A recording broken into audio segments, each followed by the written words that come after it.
Good morning, good afternoon, good evening to everybody. Welcome to our expert speakers. Thank you so much for taking the time to speak with us today. To all the participants and observers who've made the time to join us.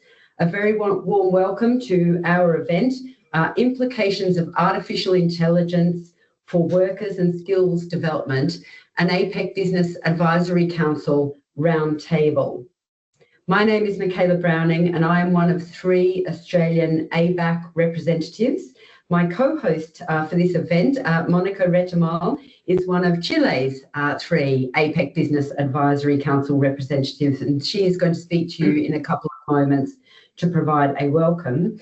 As an Australian representative, can I first acknowledge the traditional custodians of the land on which we are hosting our meeting from today, the Gadigal people of Eora Nation, and pay respects to their elders past and present.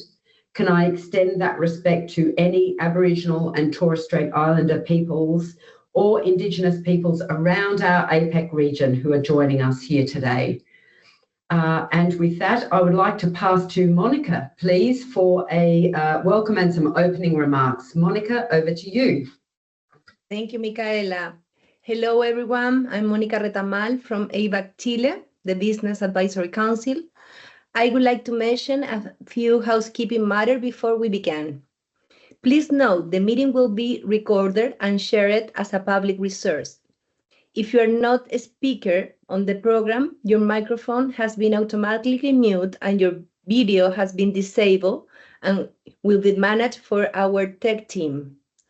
Questions are encouraged and you might put questions into the chat box throughout the event. We will endeavor to answer questions during the discussion section of the program.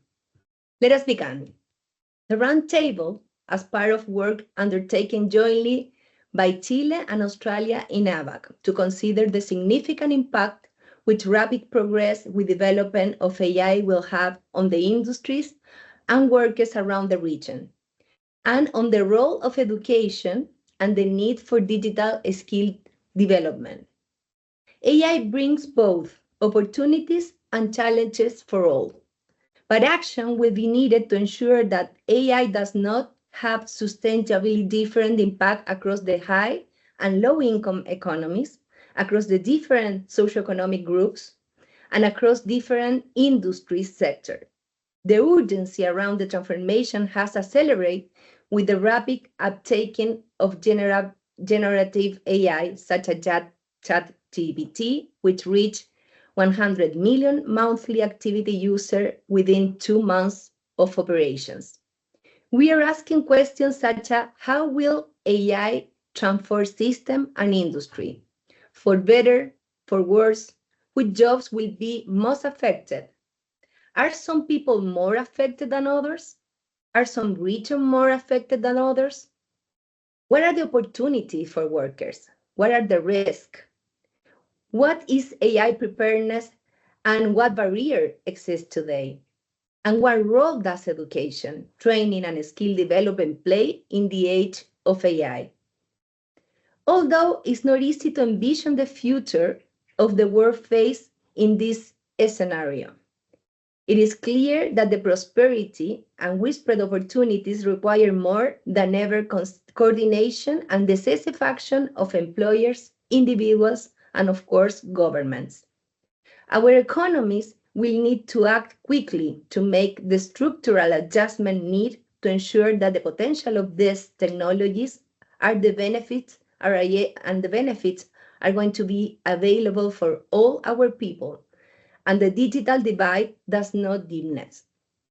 While one can say for sure what the future world, while no one can say for sure that how it's going to look like the world facing the future, I hope that today's conversation can at least help us analyze the current situation and obtain good insights for the future action that will allow the APEC economy to take advantage of the benefits that AI promises.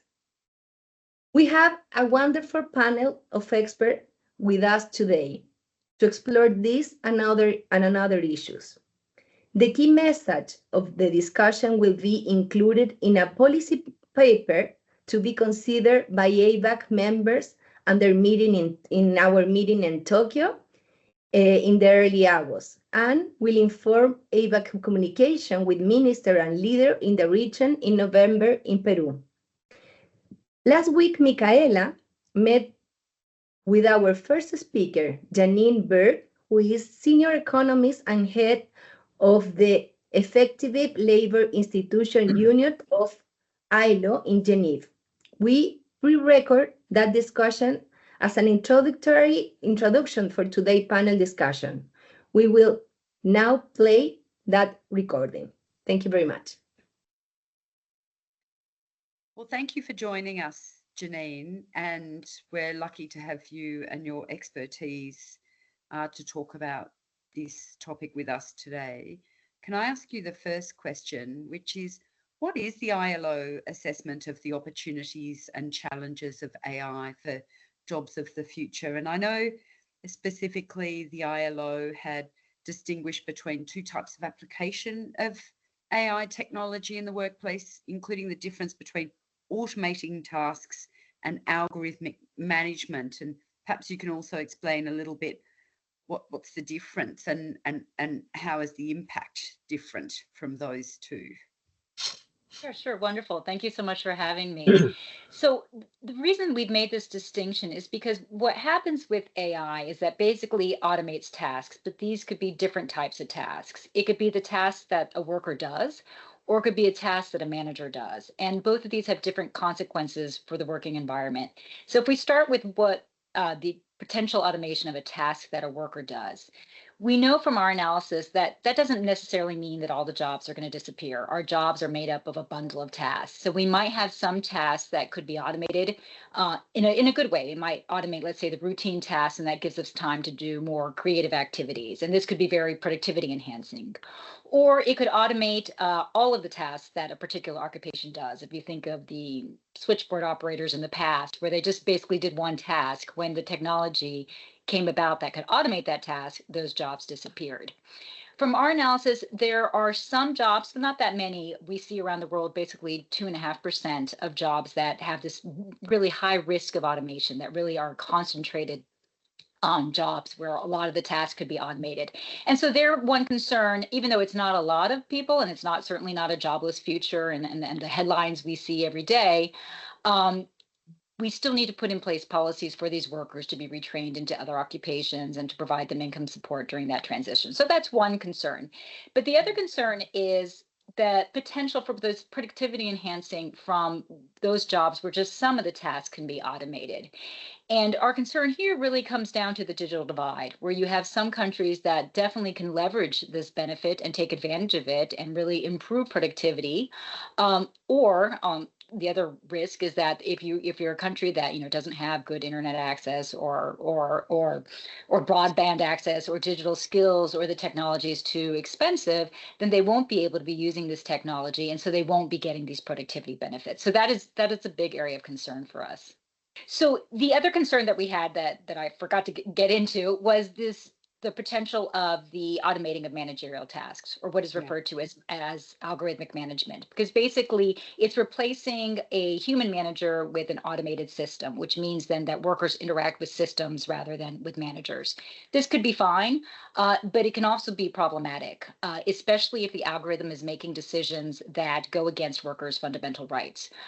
If the algorithm, for example, discriminates against the worker, you could see this in recruitment, for example. If certain people see a job ad and certain people don't see a job ad, or certain people are screened out by the algorithm, or even just the way tasks are assigned at a workplace could also be problematic.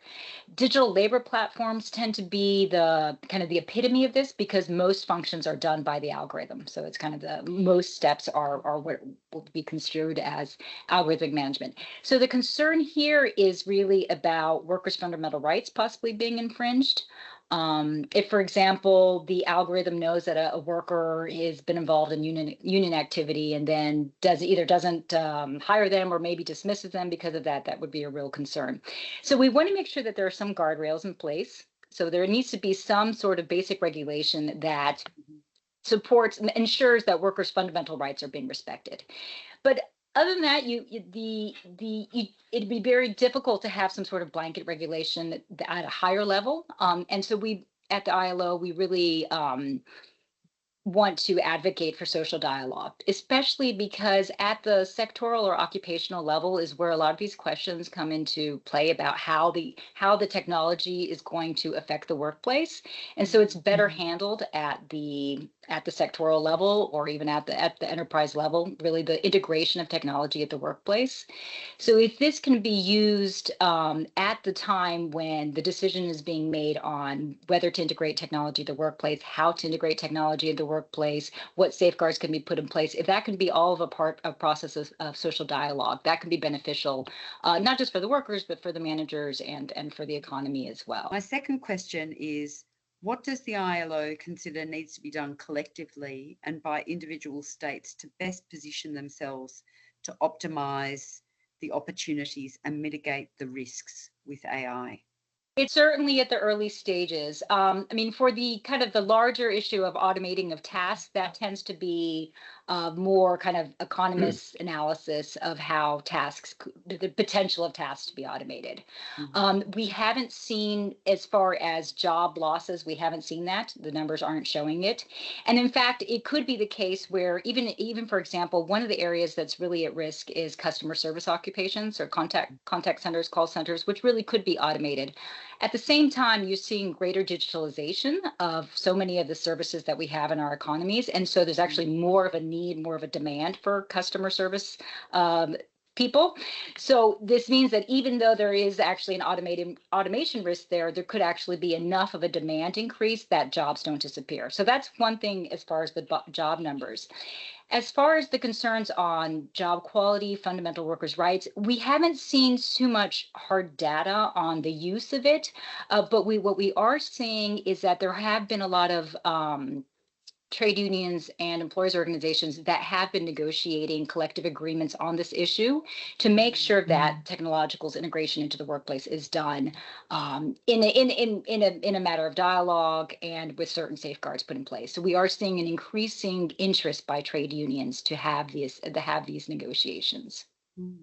Or another area for us to sort of zero in on and think a little bit more about in APEC and start to monitor those developments and sort of discuss them and see what we should be thinking or recommending ourselves. My third question is, what is the ILO thinking governments and others need to be doing on education and skilling in relation to AI to position workers for the future? So in skills, I mean, this has been an area of interest for a long time by the ILO, and it continues to be, and certainly digital skills is at the top of this, because one thing is AI, which is certainly far more specialized, but then there's also limits on digital skills. And we see this particularly in a lot of developing countries where this can be some real constraint to harnessing the benefits of technology. So digital skills, lifelong learning is something that the ILO has been advocating for a long time, and working with our social partners to integrate systems that are universal, that both support private and public training of digital skilling. We have, as far as certain sectors, I mean, I think it's really across the board. There's more of an immediacy, obviously, for the transition, whether this be the green transition or the digital transition. These are areas where there's more of a need for concentrating resources, also because these are sectors where we see growth.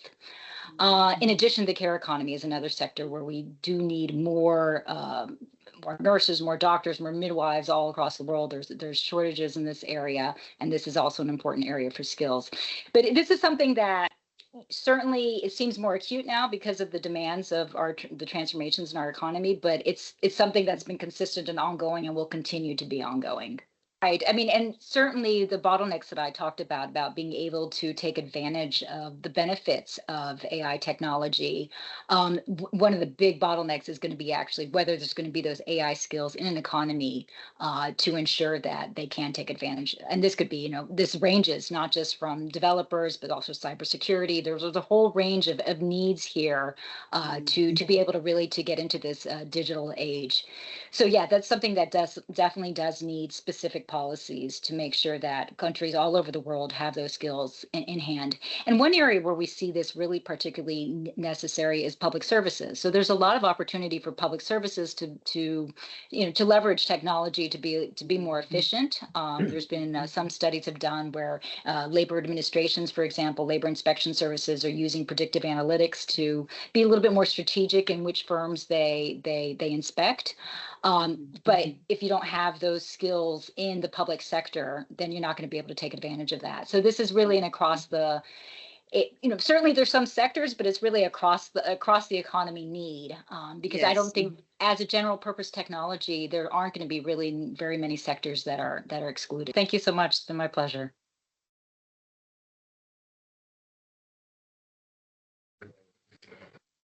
Well, thank you, everybody, for listening to Janine. We had included this because she was in Geneva, so a little bit hard for her to meet up with our other expert panelists in a reasonable time frame. So thank you for bearing with us. I would like to go to the rest of our expert panel now, if I may, and I'd like to introduce you to them.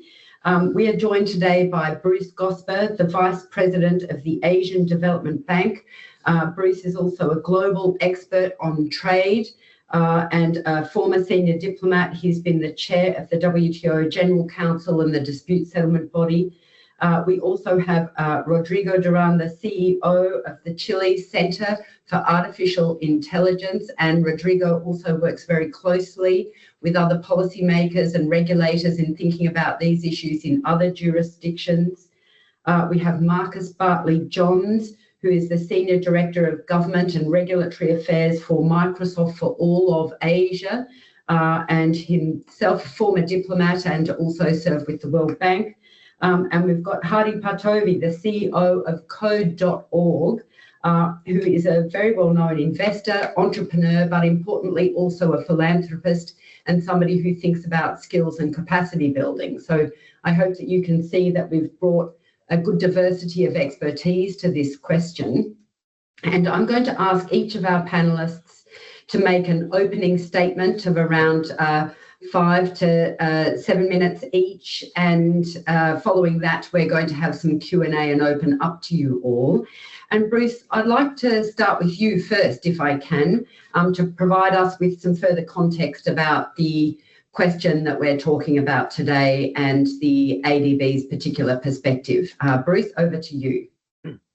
Well, thanks very much, Michaela, and thanks for this opportunity to be part of this event and to hear from the deep expertise that your panelists offer on this particular area. So let me locate the ADB, if I might, in the context of this issue. The ADB, the Asian Development Bank, of course, is a multilateral institution that's invested in the development of the Asia-Pacific region. Our projects, the countries in which we do our work, stretch from in the east, from Kiribati to Turkey in the west, some 68 members, more than half the world's population, but a very diverse region. And if we think in terms of digital capability, of course, it extends from countries like India and China, which have lots of indigenous capability around digitalization, but nevertheless face challenges, to countries which struggle with basic connectivity, the absence of skills or systems which support their operations. So a very diverse region, but there's no doubt that across our membership, there's a strong preoccupation with digitalization, digital transformation, and all elements of artificial intelligence. As Monica said at the outset, there's plenty of opportunity and challenge, or you could express it another way, both excitement and apprehension about what these things mean. So for the bank, this is an important part of our work. Of course, there is immense concern in all countries, I think, about the potential for job displacement. I guess I'd say our disposition is to think that although that's a very real concern, we don't yet know, of course, and we'll hear more from experts about this, of course, as we have from Janine, about the impact of artificial intelligence. But we've been through other big transitions in technology and industry before, and perhaps we can expect that aside from job displacement, there'll also be capital accumulation. We'll see a deepening of automation, which leads to other jobs. We'll see the reinstatement effect of new jobs being created of one sort or another. For the bank, of course, our job is to ensure all our developing country members are best placed to actually manage this important development in technology from the viewpoint of their broader communities. And I think it's quite clear that there's immense interest in this. So we could move to the next slide, please. There are three themes which now consistently run through all our projects. One is climate, another is gender, and the third is digital transformation. So particularly since the pandemic, it's had a really powerful effect in making people think more about how digital transformation is integrated in various projects or another. So what you see here is the significant growth in projects that we're undertaking at the request of our members that include a digital component. And that's increasing constantly, one way or another. So let me move on to the next slide, if I might. We look in supporting our members at the broad needs of their economies, taking into account their stages of development and their capability, of course. And we tend to look at it in terms of 4 layers. So the applications, you'll see in the top layer, the sorts of projects where we see digital elements required or available to lift the development impact of the things we do. And we're seeing it in particular in the public sector management, but also in agriculture and water, and in some sectors a little less. But in every sector, we're seeing increased integration of digital elements. Sometimes they're modest elements, sometimes much more advanced elements. And this is constantly growing, and I think we have no doubt that, as I said, it will be a cross-cutting theme which underpins more particularly the work that we do going on. Then the next level is really about horizontal platforms that we see supporting our work.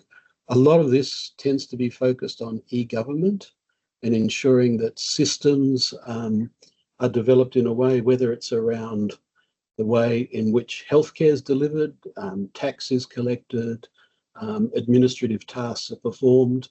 On digital public infrastructure, this is another important area where we're looking to do some quite advanced things, including using geospatial positioning devices and records of changes in land of one sort or another. Then the third element is really around infrastructure. As you'd expect, for many of our members, there's an absence of basic infrastructure of one sort or another. Hardware, certainly. So it can be cable devices. It can be all sorts of other assets that relate to infrastructure. And then the last thing, and perhaps often the most important, it's the basic enablers. So it can be, of course, skills at all levels. It can be the frameworks, the governmental and ethical frameworks, which govern the way in which digital capability is used. Cyber is a particular demand area. We hear from so many countries, and then it's sort of looking at how indeed countries are well integrated with regional and global supply chains, that we're maintaining the sort of connectivity which allows them to actually prosper in a fast-moving environment. So in all of these areas, there are quite significant demands and expectations from our members. And for many of them, unless they deal with these measures, they face real potential for adverse consequences, for falling off the edge, for having poorly performing government, for not taking advantage of all sorts of economic developments, from failing on the important challenges of sustainability and inclusivity. So ensuring that we support our members on the digital front is a really quite important agenda. So those are the three key challenges that I'd really point to in supporting our members. First of all, ensuring that we've put the basic infrastructure in place, and that includes, the basic infrastructure around AI on top of connectivity and digital skills, but also for some members, of course, positioning them to deal with also generative AI and the implications it has around data management and models and those sorts of issues. Certainly in skill development and doing everything we can to help countries increase their skills around digital and AI. And lastly, supporting the governance frameworks around responsible use of AI, so that there's confidence that these things can be done and managed in a proper way. Can we go to the next slide, please? I did want to just briefly talk about what we're doing within the bank. In fact, it sort of replicates those three themes. So deep investment in AI, new ways of working, skilling our people, that's quite important. And in fact, skilling at all levels. It's managers and the most senior people as much as your junior staff or staff doing basic data collection and analysis. So it's increasingly one of the most impactful programs we've got involves skilling our top line managers, because unless they actually know the challenge of AI, we'll get suboptimal outcomes. And then lastly, in developing the right sort of ethical framework to engage with AI. We're a multilateral institution, we've got obligations and responsibilities, so we need to ensure that we use AI in a responsible way within the organisation to preserve certain equities. So I guess my final remarks would be AI is here to stay. It's not going back in a box, and it will require deep investment if it's to have the sort of possible outcomes that we think it should have. Secondly, it requires new ways of looking at our work. People often talk about business process improvement, but we have to rethink business models. And that's a challenging thing for all countries in the work we do. And thirdly, it requires education at all levels in the organisation. We talk about workers, but managers and decision makers of all descriptions need to also be part of that broad education effort. So I look forward to the rest of the discussion and to the questions. Thank you very much. And back to, I think. Thank you. Michaela. Thank you, Bruce. And I think that really is fantastic context together with Janine, and the goals of the bank align very closely with APEC's around those objectives of sustainable and inclusive development. So very helpful. Thank you. And a good segue into our next speaker, Rodrigo, if we can turn to you to now bring an important Latin American perspective to these issues and elaborate on some of the expertise you're bringing, the questions that you're bringing around governance and regulation, especially when we're thinking about our own countries and economies, please. Rodrigo, over to you. Oh, well, do you hear me well? So yes. First of all, I would thanks a lot for the opportunity to present our thoughts on this issue in this space. I'm going to I think it's quite clear why this is important. So I want to focus on this phenomenon from a Latin American and Caribbean perspective. So please 2 slides in the front. So my presentation would go first of all on, well, acknowledgement to the people that make this happen, then somehow to describe the Latin American AI landscape, and finally some conclusions about AI and workforce.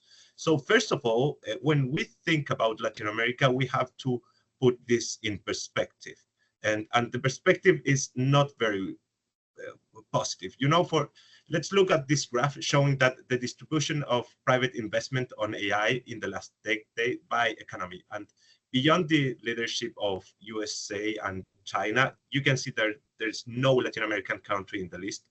No until number 27, if we keep the list below, which is Brazil. But if you put all together the economies of Latin American Caribbean region, you get to the point 19. So the phenomenon is repeated also, next one please, when you see the number of private companies founded, and well, that happens again.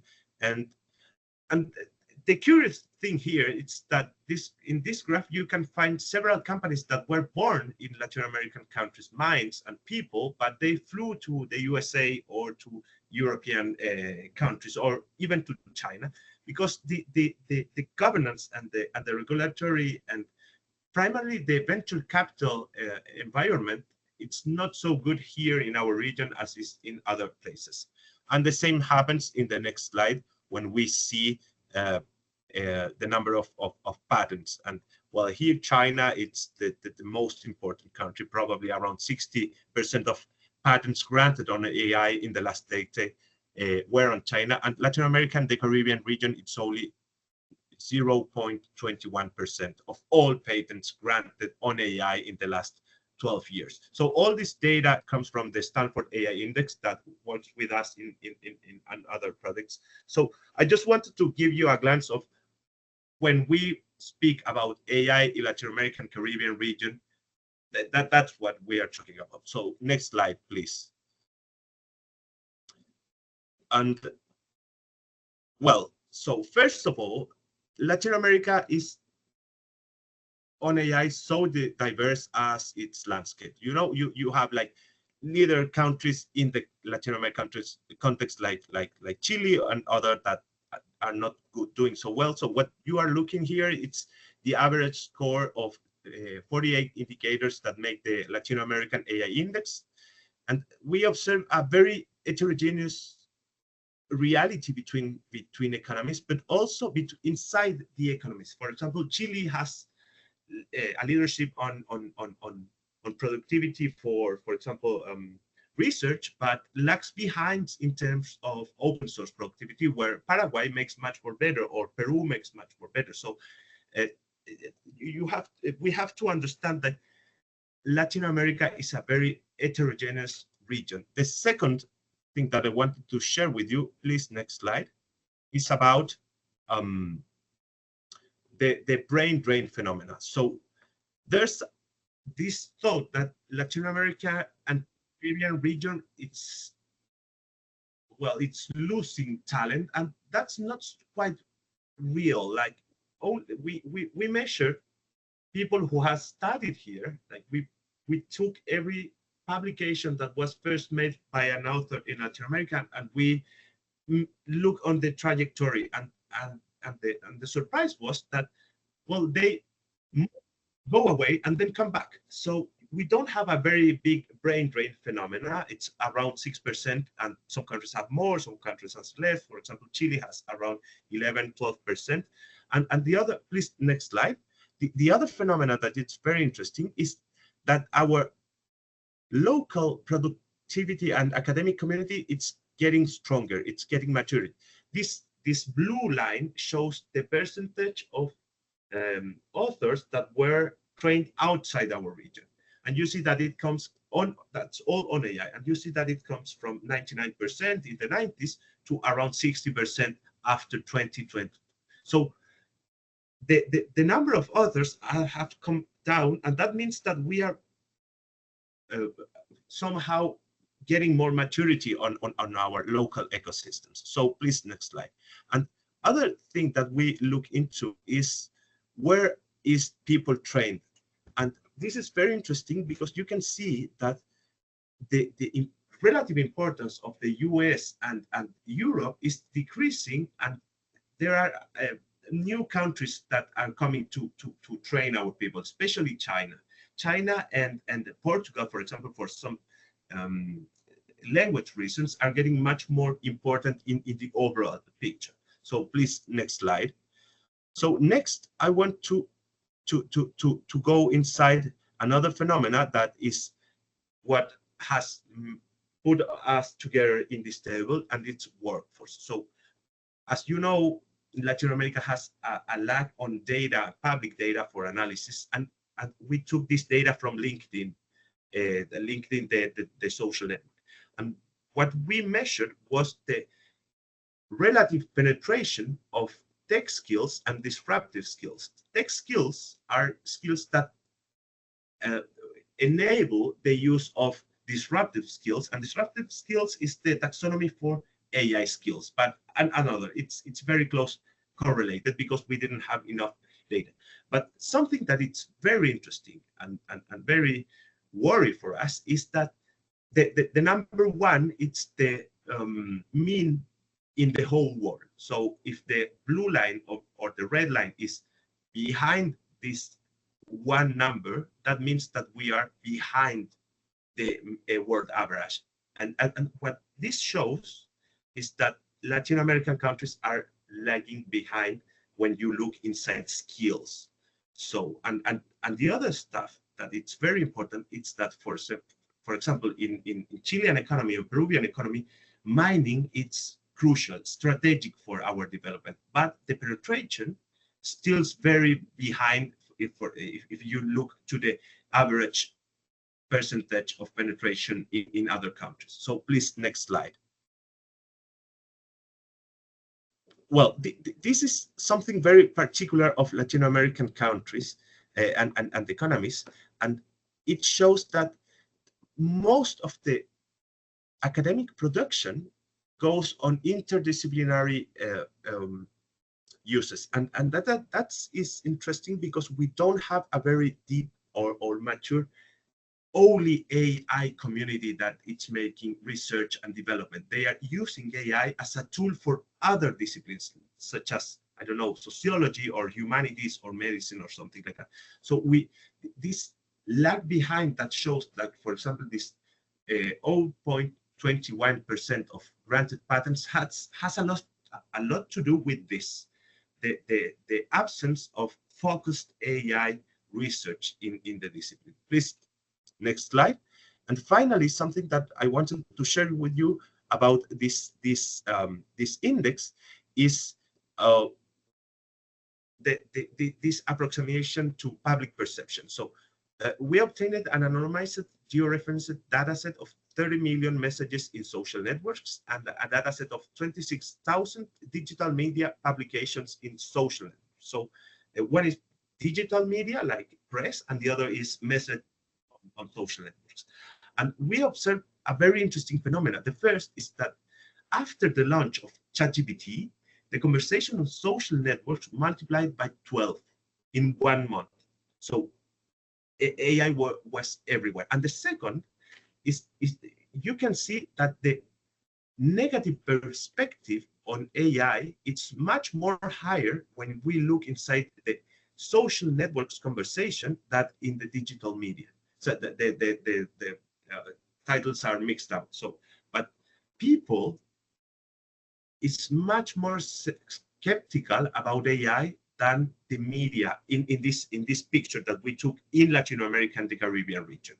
So please, next slide. So all this context on Latin America and that I wanted to share, and let's look outside to the world reality. So in 2020, Martin Ford published a book called The Architects of AI, in which he explores the development of the technology in interviews to 20 experts. There was Hinton, Benjo, and Sam Altman, and Ray Kurzweil, and Fei Li, and others. And the interesting question was, he asked them, when will we achieve human baseline in benchmarks? And the average question, you can look the book, it's Architects of Intelligence. The average question for this 20 was 81 years on 2020.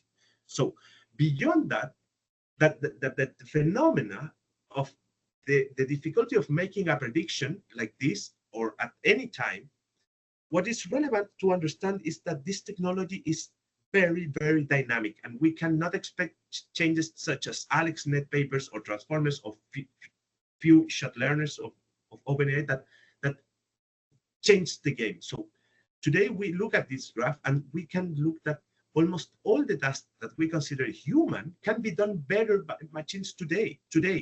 And the most experts, they expected this to happen in 5 years or maybe 76 years from now in average. So the element of difference is probably the specificity of the models and also the price to having all these such models making some regular stuff, but it's only a matter of time. So please to the next slide.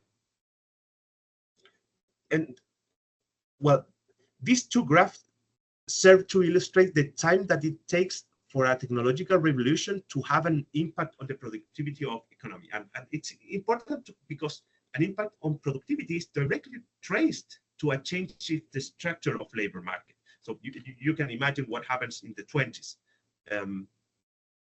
after well, what happens in the crazy 20 years. So the graph on the left shows the relative penetration of technology, and on the left X of electricity, and on the right axis on the personal computing. And the graph on the right shows the change in the average productivity in that year of the last decade. So what it shows is that relevant productivity impacts are evident once a relative penetration of 50% around of the firms is reached. So that means that we still have time to prepare our economies and our workforce. So please go to the next slide. And what is the penetration today? Well, this is also from Stanford, and it shows that, for example, it's a McKinsey survey, and you look like the most important stage of the chain value is well, contact center automation, and it goes 25% of all companies that were surveyed. So it's not quite a lot of companies that are making or using AI today in productive actions. So the next slide, please.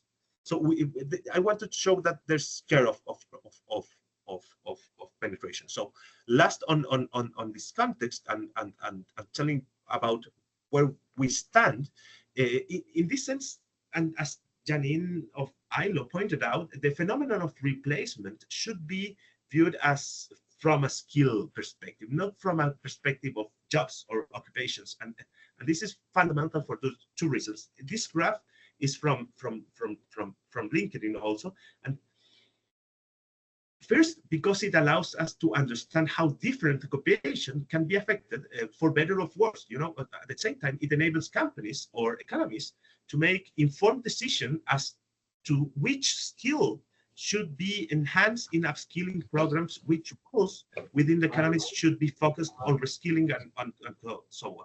So, thank you. Thank you. So thank you so much, Rodrigo.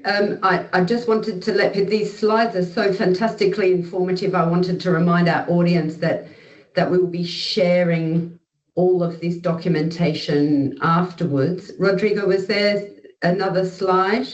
Yep. Yes, this is one, the last one. So there are four conclusions that I wanted to focus. The one is that the maturity of AI systems in economies is multifactorial. So there's no one silver bullet. And if you have to focus in something in Latin America, it must be enabling factors like connectivity, data governance, and upskilling. The second one is that AI-based jobs can help to reduce gender gap in Latin American and Caribbean workforce. It's urgent to invest in talent development. The third one is that central elements in the efforts of economists must be to increase AI literacy of the population to avoid populist obstacles. And the last one is that our small and medium business are inserted in a global value chain. So it's very important to promote AI adoption to gain productivity between these companies. That's all. Thanks. That is hugely informative, and I was going to ask you the question about those priorities later, so you've got a neat little summary there. Thank you so much, Rodrigo.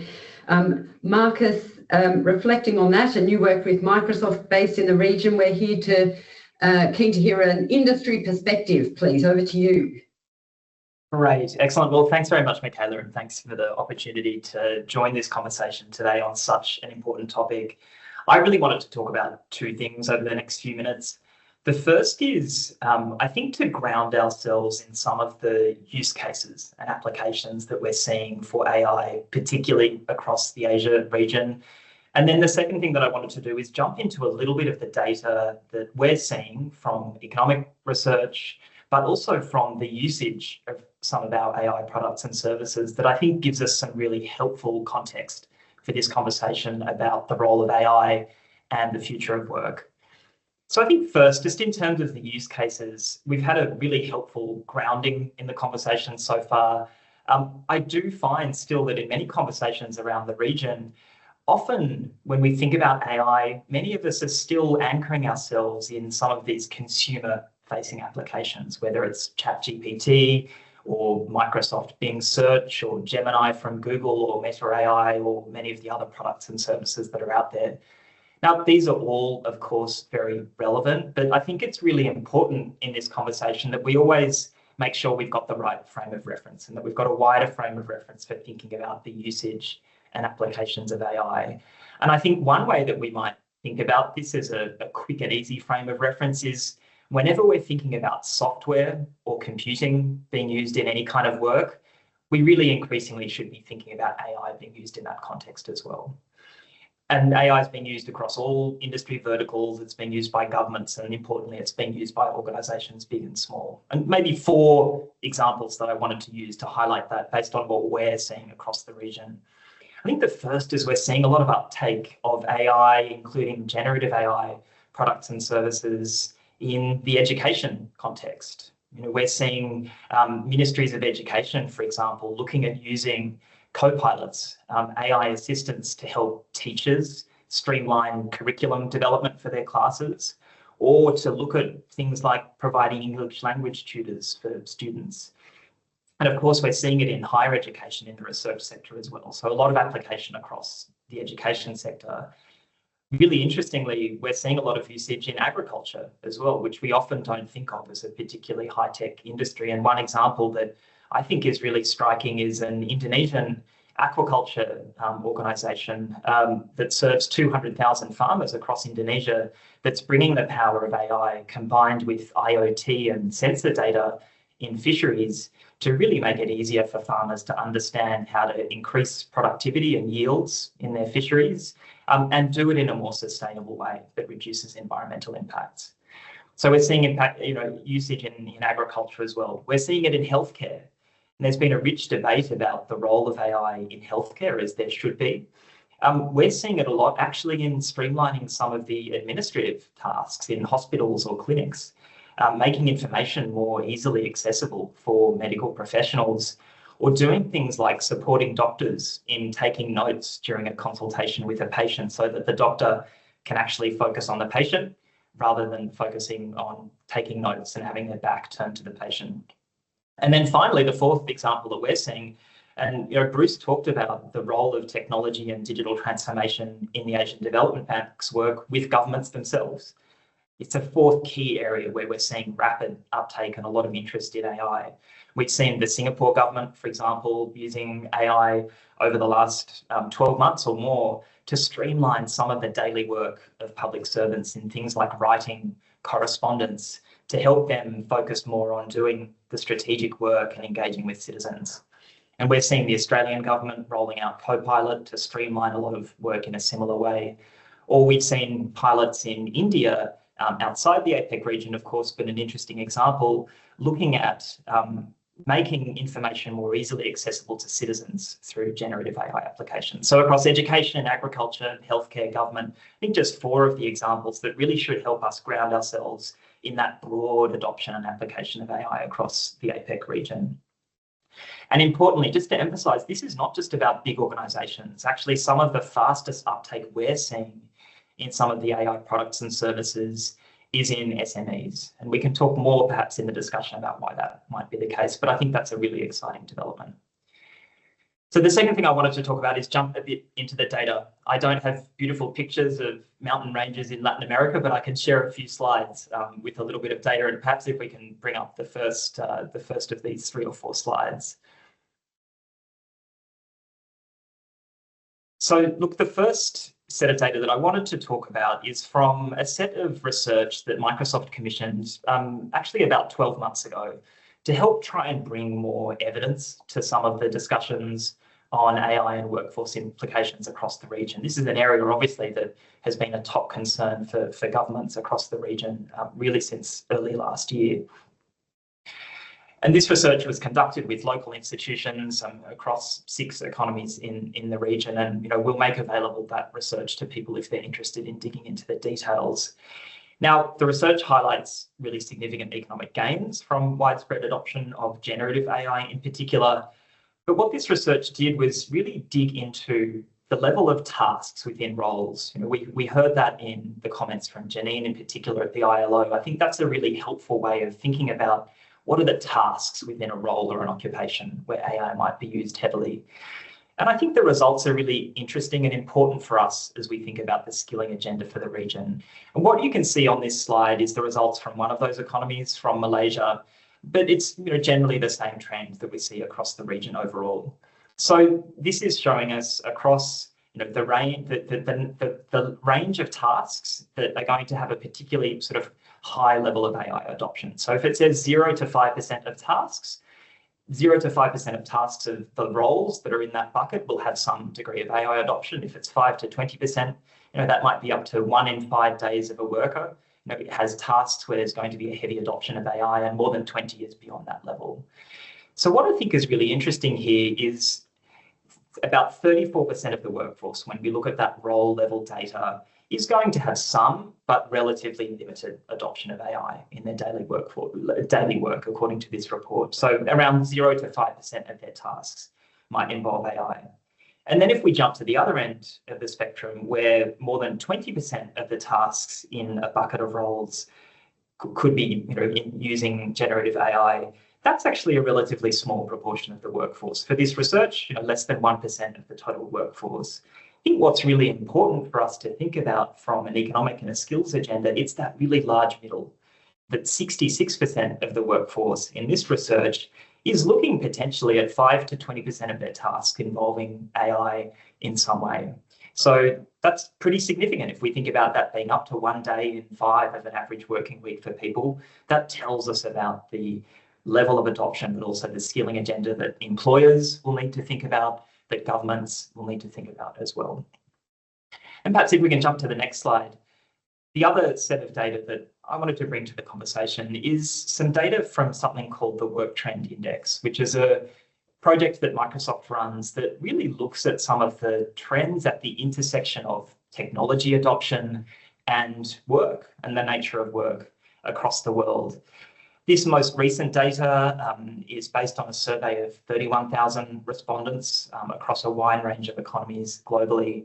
It also draws on LinkedIn data, which I think we've seen Rodrigo talk about a little in his presentation, and some of the usage data from the Microsoft 365 applications. So when people are using Microsoft Word or Outlook or other applications.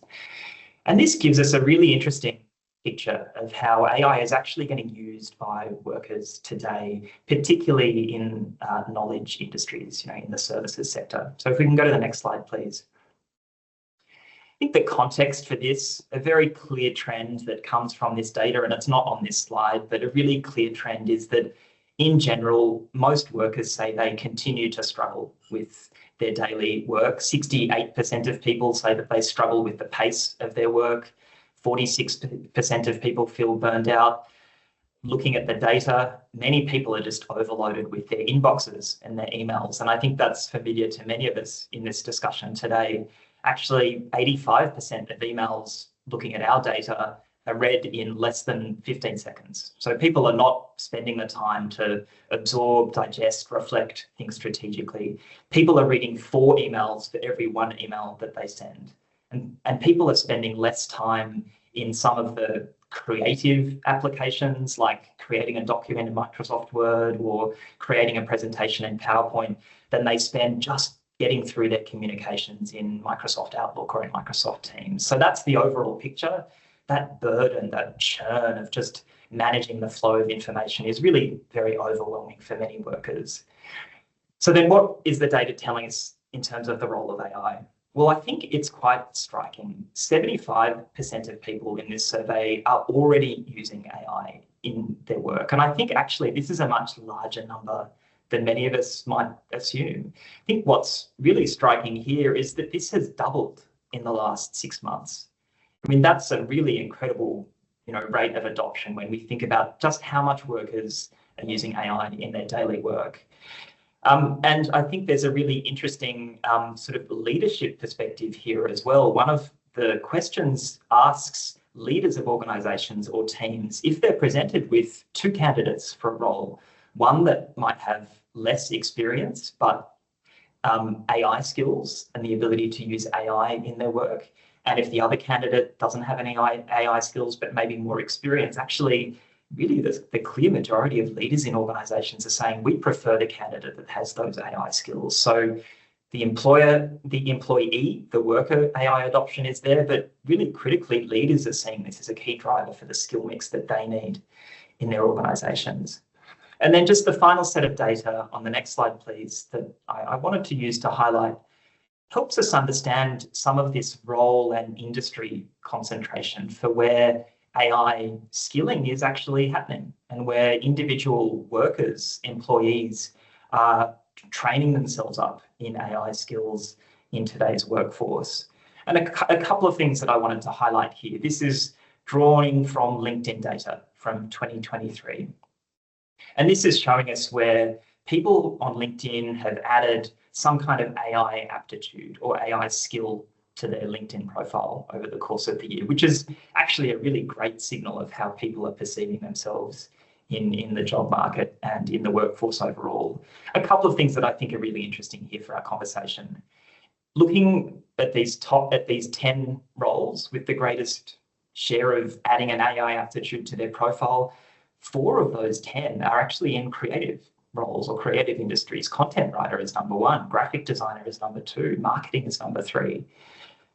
We often think about this as really tech roles, and this data is helping us understand, no, this is really happening in some of those most creative roles in the workforce.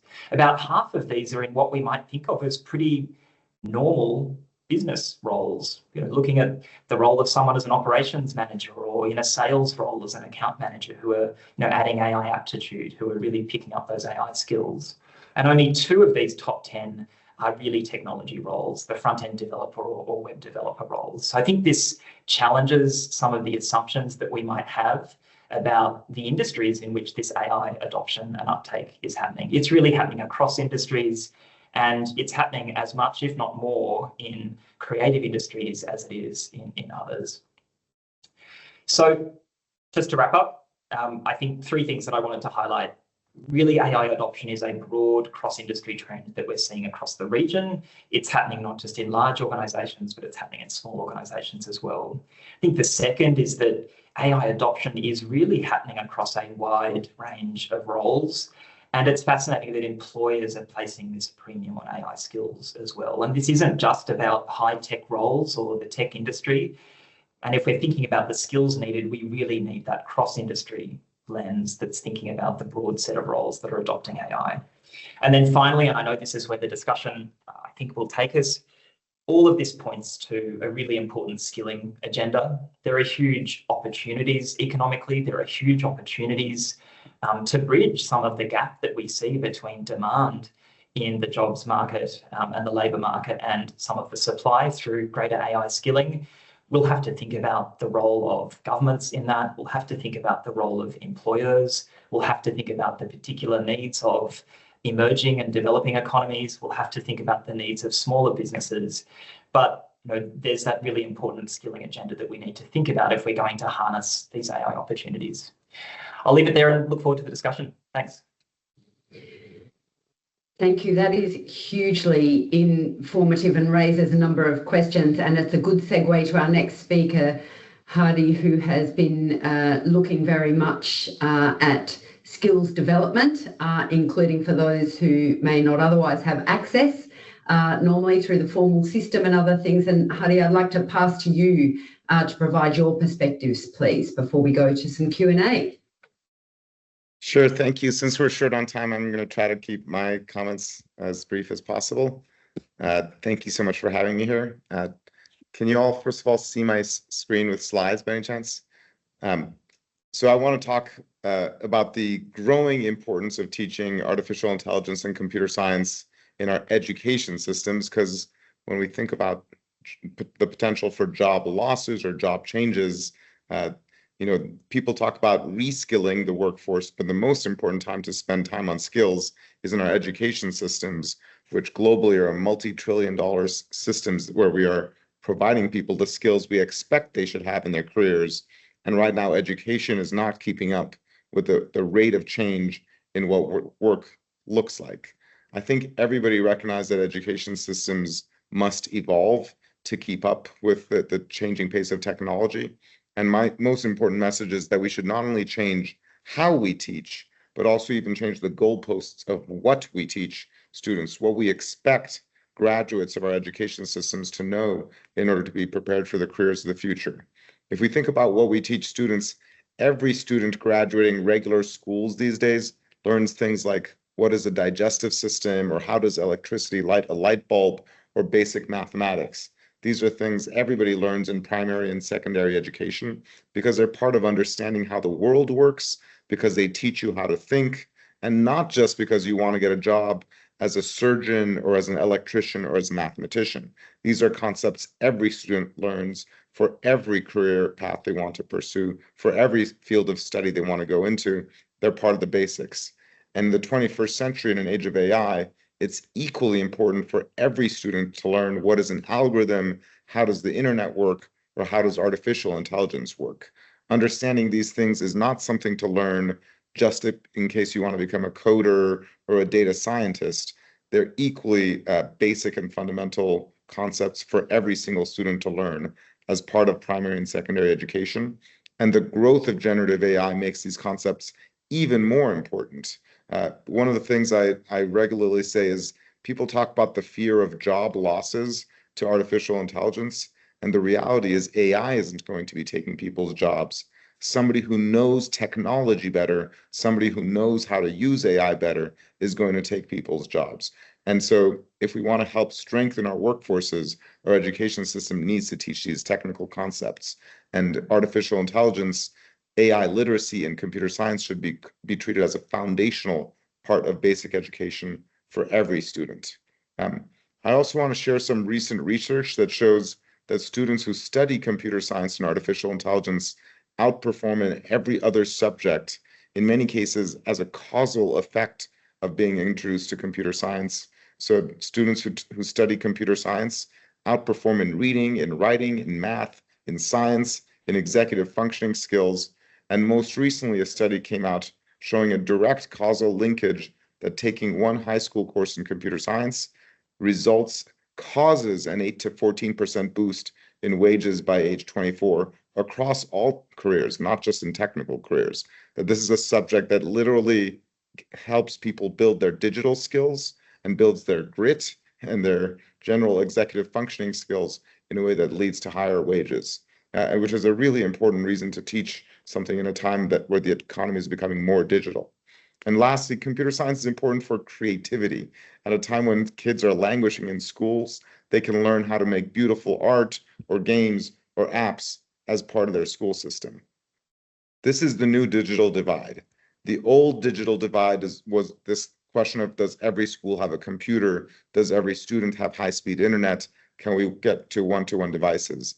The new digital divide we should all worry about is which students in which schools are empowered with the access to learn with AI and to learn about AI and to integrate computer science as part of their education system.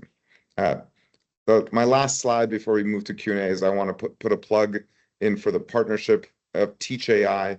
TeachAI.org is a partnership by some of the leading nonprofits, such as Code.org, at the intersection of technology and education, with dozens of global ministries of education participating, as well as all of the largest tech companies, especially the ones that are leading in artificial intelligence. So if anybody is curious about basically the impact of generative AI on primary and secondary education and how primary and secondary education should evolve in response to the rise of generative AI, I'd recommend going to teachai.org to see the policy guidelines put together by these partners. I think that's it for my slides, so I'll keep it short and sweet and let us get to the discussion. Short and sweet indeed, but hugely instructive. Thank you so much, Hari. That's amazing. And I'm writing that down, including for recommendations in Australian schools as well. Can I now open up for the Q&A and remind people that you can put any questions into the chat, but let me start. I'm going to filter those questions through and try and refer one to each of our panelists. And Hari, I was going to start with you and ask you, what are the foundational digital skills that we need to learn? And I actually think you've just answered that one. You know, you started out with code.org thinking that really important for kids to have an understanding of programming and understanding what was required, and obviously some of the thinking and your recommendations have evolved as the technology has evolved to just that question about AI. You know, you're saying that sort of basic understanding of algorithms or how our AI works is important. Are you seeing best practice in this regard, or an age at which that should be introduced, or is there anything that you can point us to in terms of thinking about how that can be done well and inclusivity in that regard? Sure. What I'd love to address, by the way, since you sort of touched on this a little bit, there's a misconception raised mainly by people who aren't very technical, that now that AI can write code, that teaching computer science might not be as important anymore. I regularly hear this question from people who have never themselves done any kind of coding or learned anything about computer science themselves. And it basically showcases a misunderstanding of what even computer science is or why it's important to teach. And in fact, the reality is everybody technical believes that now that AI can write code, it is more important to teach computer science because AI now can expands the superpower that divides the technically literate from the technically illiterate. In the same way that AI can now write, it can write in English, it can write in Spanish, it can write in any other language. Nobody thinks, oh, then we should stop teaching reading and writing because AI can do that now. Nobody thinks that. In fact, we all recognize that generative AI is a superpower that is only available to the literate. And the poor children in the most remote regions of, say, Africa, who aren't even learning basic literacy, are getting left even farther behind because they won't be able to tap into the superpowers of AI unless they get basic literacy. Similarly, the superpowers of the technological coding capability of AI is only available to people who study computer science. And meanwhile, when you learn, if you want to learn how AI works, which is critical to becoming a user of AI, you need to learn foundational digital skills, things like computational thinking, algorithmic design, basic coding, data science. These are all aspects of the computer science field that increasingly need to become a fundamental basic part of education for every student. And fortunately, this is a movement that is progressing rapidly throughout primary and secondary school systems, but I don't think it's progressing rapidly enough. And lastly, you asked what age should students start learning these things? The students can learn the basics as early as 3rd grade, just like we start math in kindergarten or 1st or 2nd grade, and it goes all the way through high school. Computer science should be treated the same way, as an equally foundational subject as maths, important for every student in every career, and more important than ever in an age of AI. Can I ask you, just as a follow-up question to that, because it's come through in the chat, we've been talking about the digital divide. One of the things that AI has enabled is, there's the sort of, Google's got the 1,000 languages program, ChatGPT can be another, we've got this potentially an accessibility. Does AI help us bridge some of the digital literacy access and opportunity to improve access to digital literacy, including in your own language? Are we seeing that manifesting? Or do you still see that as a big challenge? In general, I think AI in the long run will increase equity and close gaps. It widens the gaps for the people who don't have basic devices and basic internet access, but because it makes device and internet access more valuable, it means people are more likely to spend the money to get those devices, and they'll be more able to access digital resources in their own language, so long as they know how to read and write. But they also are going to need the technical literacy to be able to use AI to its full capacity. Hugely helpful, and I'm going to come to each of the other panelists, and just to remind, we've only got 15 minutes left, so I'm going to ask that answers 1 or 2 minutes, but this basic point about whether AI is going to help us on the digital divide or contribute to it is one which I'll open to everybody.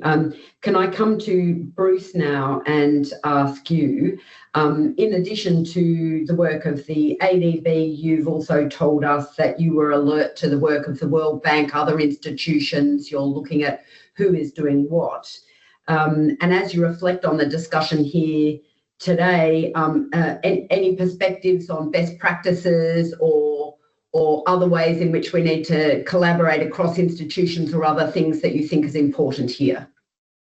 Yeah, thanks, Michaela. It's a really good question, because, we're dealing with technologies, their impact we don't understand, how we take advantage of them we don't yet understand. So lots of room for experimentation and collaboration. And we're seeing lots of really interesting things happen amongst the institutions. So JICA, the Japan International Cooperation Agency, for instance, has been quite good in co-creating and scaling digital products in various areas, and that's one institution that we've been working with. The US AID has been quite good in some of the things it's done around a platform called Digital Square, which is about driving innovations in healthcare and social welfare. So just to sort of underline the point that I think Hadi was making about the importance of digital skills being supported through inclusivity and ensuring that we're spreading the benefits and the opportunity to participate more widely, that's quite important. The World Bank has been doing quite a bit of work with others around digital public goods, including identification for development. So personal identification is a really important part of participation in digital. And then others like IDB and the IFC have been doing things to support startups in this sort of sector, to ensure that we're sort of giving lots of opportunity for small players to actually participate in various ways. So there's lots happening and lots of people trying to find good options. So, collaboration. So for ABAC, I'd say collaboration and finding good partners is important. Lots of room for experimentation to find good paths. A focus in particular on public goods, whether they're regional or global or local. And actually, when I'm thinking about international collaboration, Michaela, I might say that ABAC can play an important role in supporting this, including, of course, the e-commerce agreement, which is coming up in the WTO for agreement. It's been worked out for far too long, and it needs a big push from governments and business to get it across the line. I'm sure that you'll help with that. Indeed, and a delegation from ABAC went to the WTO. I was part of it on exactly that point, so thank you for that, and be speaking with the WTO this week on exactly that point at another forum that ABAC is supporting. So thank you. I'm also reminded, and I'd like to mention, that the ADB has been championing to working with the not-for-profit and the private sector. And in my previous role had worked a lot on sustainability and AI solutions rolled out, looking at small businesses that came up with innovative solutions that the ADB and others would invest in. So the ADB has been doing some fantastic work in that regard, and we might, we've referenced it separately in ABAC, but we might ask your permission to include some of the links to those resources too, because Sure. This helps us pivot then to Marcus on just that question about investment in the hard and soft infrastructure and capacity building. And I know that Microsoft has been doing a lot of work on skilling, but also investing in the hard and soft infrastructure capability across the region. Can I ask you to speak to the scale and kinds of investments needed, not just by Microsoft, but by the public and private sector writ large, that we need to up-level capability to promote that inclusive and sustainable development? Have you got any reflections on that, please, Marcus? Thanks, Michaela. Look, it's obviously a big agenda. I think one thing that we found to be helpful in conversations, particularly with governments, is thinking about the different layers of the AI technology stack. If we think about the infrastructure at the bottom layer or the models, there are going to be particular investment needs there to ensure that there's broad reach. Private sector's got a key role to play, and we've been announcing billions of dollars of investments across the region. Other companies have as well. But as we go up the technology stack, really up to the applications layer, which is where we're all interacting with AI on a daily basis. It's where companies, big and small, or governments are really doing that innovation to solve their local problems or capture their local opportunities. I think that's where a lot of the skilling and inclusion agenda is important as well. I think maybe, two things that I'd touch on. I think in terms of inclusion, we absolutely need to continue addressing the basic connectivity challenges that we have in too many countries across the region. If we think about the real tragedy of the lack of access to electricity that persists in some countries, we cannot repeat that for access to these foundational technologies.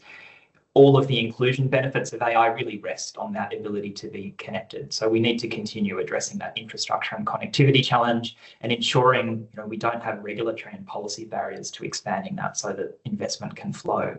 I think the second thing that's really important as we think about the skilling and inclusion agenda is we've got to be thinking about scale. There's really important work that I'm proud of that companies like Microsoft do to provide digital skills training to millions of people, and I think that's a positive contribution. We've got incredible work done by non-profits like Code.org and Hardy's organisation. Really what we need, though, to scale this is governments to be scaling a lot of this work. We need to be looking at things like the role of the vocational education and training system in many countries, where people might do a 6 or 12-month course to give them some of the skills they need to help adopt AI and help spread that inclusive benefit. And then I think finally the key agenda here is to think about adoption. We all know this from our own experience with technology, but whether you're a business leader or an entrepreneur or an employee in a company or a government organisation, actually getting your hands on these technologies and being able to use them and think about how they can solve the problem you're facing or do something in a new way is going to be hugely important. So I think we've seen programs in Singapore, for example, is one example that's been looking at reducing the cost through government contributions for SMEs to use technologies like Copilot. I think there's some really important work that can be done between government and industry there to really ensure that this technology is getting into the hands of people who can use it, because by using it, we'll all get better at thinking about how it can solve our problems or capture new opportunities. Thank you. And I'm going to come back to you, Marcus, and also go to Rodrigo now.